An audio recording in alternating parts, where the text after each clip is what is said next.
Assalamualaikum warahmatullahi wabarakatuh. Halo teman-teman, apa kabarnya hari ini? Jumpa lagi bersama saya Kiswari Permatasari. Di sini apakah ada yang tahu saya akan membahas materi apa? Ya, betul sekali. Di sini saya akan membahas materi tentang berita. Seperti yang kita ketahui bahwa dalam kehidupan sehari-hari tentu kalian sudah sering mendengar yang namanya berita. Bisa di TV, di koran maupun di sosial media lainnya. Nah, untuk apa sih kita belajar tentang berita? Tentu saja agar kita memahami tentang unsur-unsur yang ada di dalam teks berita.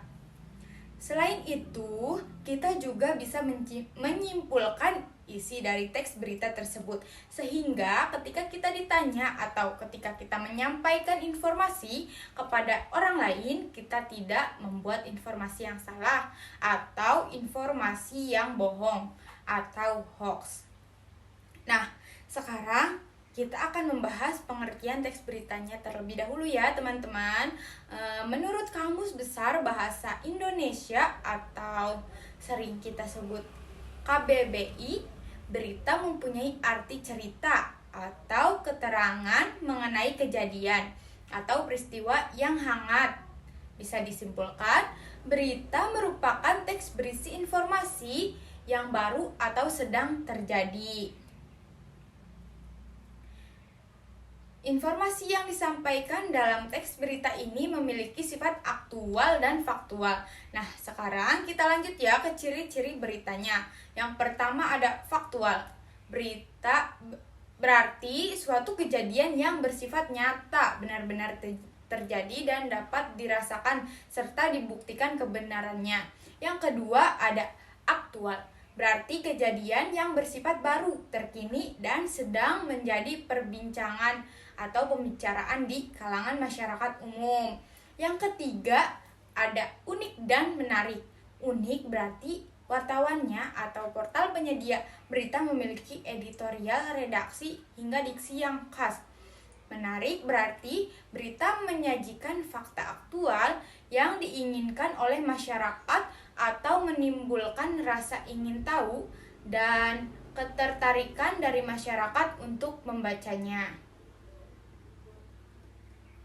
Yang keempat, berpengaruh bagi masyarakat luas.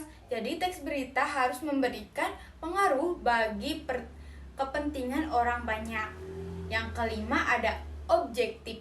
Berita yang disampaikan benar-benar berdasarkan fakta tanpa rekayasa atau dipengaruhi oleh pandangan atau pendapat pribadi pelapornya. Yang keenam ada waktu dan tempat kronologi kejadian berita. Biasanya dilengkapi dengan runtutan waktu atau kronologi kapan terjadinya suatu peristiwa itu. Yang ketujuh, bahasanya baku, sederhana, dan komunikatif. Pada umumnya, berita berisi tulisan yang menggunakan bahasa baku sesuai PUBI. Sederhana, namun tetap menarik dan tidak membingungkan ketika dibaca atau mudah untuk dikomunikasikan. Selanjutnya, kita ke unsur-unsur berita. Suatu tulisan atau informasi akan disebut berita jika memuat unsur-unsur 5W1H. Apa aja sih 5W1H? W yang pertama yaitu what. What atau apa? Nama atau identitas dari suatu kejadian atau peristiwa yang baru atau sedang terjadi. Apakah menyangkut kehidupan seseorang atau kejadian tanah longsor, banjir, kerusuhan, apa yang diberitakan. W yang kedua itu who atau siapa. Siapa saja sih yang terlibat dalam suatu kejadian peristiwa tersebut, atau siapa tokoh utama yang menjadi sorotan berita. Begitu ya teman-teman. W yang ketiga itu where. Where itu di mana.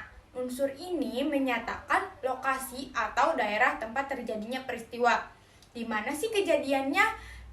Begitu ya teman-teman. Dalam kriminal istilahnya biasanya disebut dengan TKP atau tempat kejadian perkara. W yang keempat itu when atau kapan.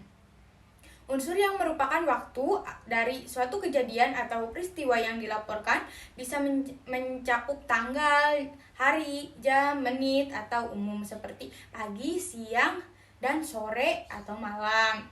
Yang kelima itu why. Why itu mengapa. Alasan mengapa peristiwa atau kejadian yang dilaporkan dapat terjadi. Unsur ini juga mencakup untuk mengetahui secara detail penyebab dari suatu peristiwa yang telah terjadi.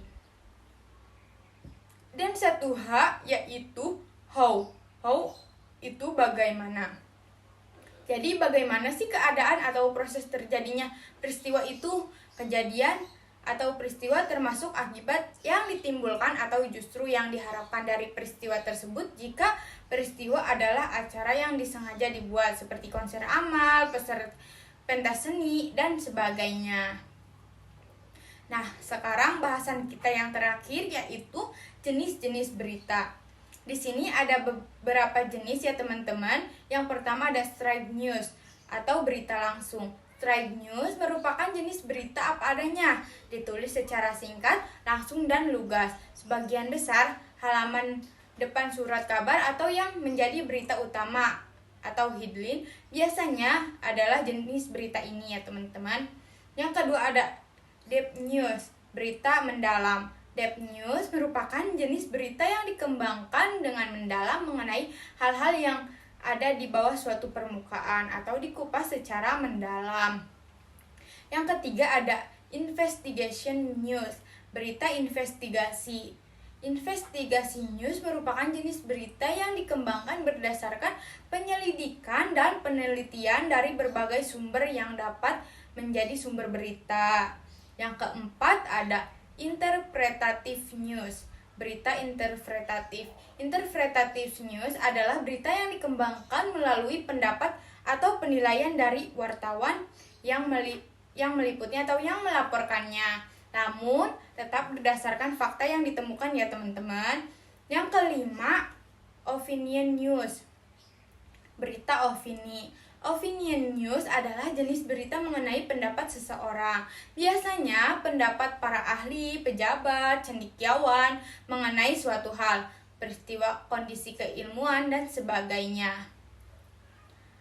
Baik teman-teman semuanya, alhamdulillah materi sudah selesai. Semoga semuanya paham ya atas apa yang saya jelaskan tadi. Nah, sebelum pembelajaran ini saya tutup, pesan saya, teman-teman bisa pelajari lagi tentang materi ini agar kalian tidak lupa ya teman-teman, karena mengulang pelajaran atau mempelajari lagi materi tidak akan membuat kalian susah, tetapi bisa membuat kalian semakin pintar teman-teman. Amin. Saya tutup. Wassalamualaikum warahmatullahi wabarakatuh.